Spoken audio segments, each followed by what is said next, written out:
बिस्मिल्लाहिर्रहमानिर्रहीम, अस्सलाम वालेकुम, गुड मॉर्निंग। अल्लाह करे आप सब बहुत अच्छे से हो। मंगलवार की सुबह में आसिफ रशीद आपके साथ, और आज जून की 23 तारीख है। आज जम्मू कश्मीर में उमर अब्दुल्ला काबीना की एक और मीटिंग होने जा रही है, और दोपहर होते होते जब ये इजलास होगा तो इसमें 3-4 इम्पॉर्टेंट चीज़ें हैं। तरक्याती मंजरनामे पर या इस पहलू से बात करना या गुफ्तगू शनीद करना या कोई फ़ैसला लेना, ये तो ज़रूरी है, लेकिन हमारी जो रात देर गए बावसूख ज़राए से हमें कंफर्म हुआ, पता चला कि रिज़र्वेशन के ताल्लुक से भी डिस्कशन इस मीटिंग में होने जा रहा है। और ये जो इजलास है, इसकी सदारत ख़ुद वज़ीर आला उमर अब्दुल्ला साहब करेंगे। फिर इजलास का सबसे अहम जो एजेंडा है, वो जो हमारे नेशनल कॉन्फ्रेंस के अंदर ज़रा है वो बता रहे हैं रिज़र्वेशन है। और रिज़र्वेशन रिपोर्ट से जो दाखिला वजारत या मिनिस्ट्री ऑफ होम अफेयर्स की तरफ से जो सवालात पूछे गए थे, इसका जवाब सोशल वेलफेयर डिपार्टमेंट ने तैयार किया है। और अगर काबीना इस जवाब को मंजूरी दे देती है तो इसे लेफ्टिनेंट गवर्नर मनोज सिन्हा के ज़रिए मिनिस्ट्री ऑफ होम अफेयर्स या मरकज़ी वजारत दाखिला को भेजा जाएगा। फिर हुकूमत ने मरकज़ की तरफ से रिज़र्वेशन रिपोर्ट में इस्तेमाल किए गए जो आदाद शुमार थे, नंबर्स थे, उन पर सवाल उठाए थे। ख़ास तौर पर जो इकनॉमिकली जो बहुत वीकर सेक्शन है, EWS जिसको कहते हैं, उसके लिए रिजर्वेशन को 10% से कम करके 3% किया गया। Resident of backward areas RBAs यानी इनको 10% से कम करके 7% करने किया गया। इस पर भी मरकज़ ने सवाल पूछा है।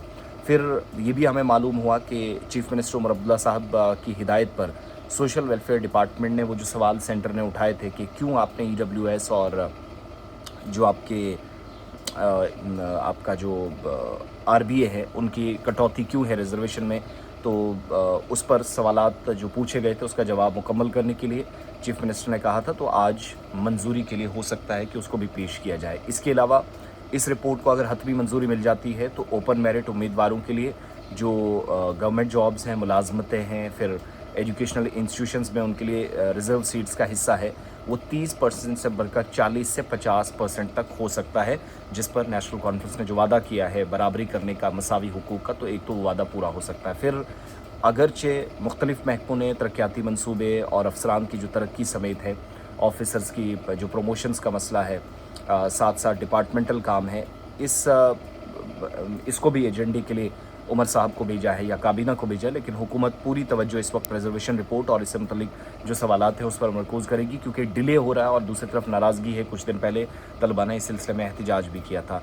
अब सब की नज़रें आज होने वाले काबीना इजलास पर हैं, जहाँ रिजर्वेशन पॉलिसी का फ्यूचर क्या होगा ये भी डिसाइड होगा। ओपन मेरिट उम्मीदवारों के इम्कानात से मुतल्लिक एक अहम फ़ैसला सामने आ सकता है।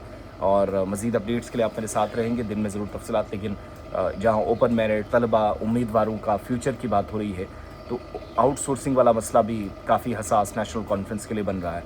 सो उस पर क्या टेक होगा गवर्नमेंट का, किस तरीके से जवाब आएंगे, ये देखने वाली बात होगी। बहरहाल आज मीटिंग में जावेद राना साहब, Javed Ahmed Dar sahab, deputy chief minister Surendra Choudhary sahab, Sakina इतू साहिबा जो इन दिनों बैक टू बैक सुर्खियों में थी अपने बयानों की वजह से, चीफ सेक्रेटरी अतुल डुल्लू साहब, और इसके अलावा ख़ुद चीफ मिनिस्टर भी मौजूद रहेंगे। सो इजलास पर नज़र रखिएगा, होपफुली कुछ अच्छा आज निकल कर आए। वो जो सवालात मरकज़ ने उठाए हैं वो भी जेन्युइन हैं, यहाँ मसला हल करना है, उस पर भी तवज्जो देनी है। सो अभी तक जो मेरे पास अपडेट्स हैं वो रिजर्वेशन के हवाले से हैं। फर्दर कुछ आएगा तो मैं ज़रूर आपके सामने रखूँगा।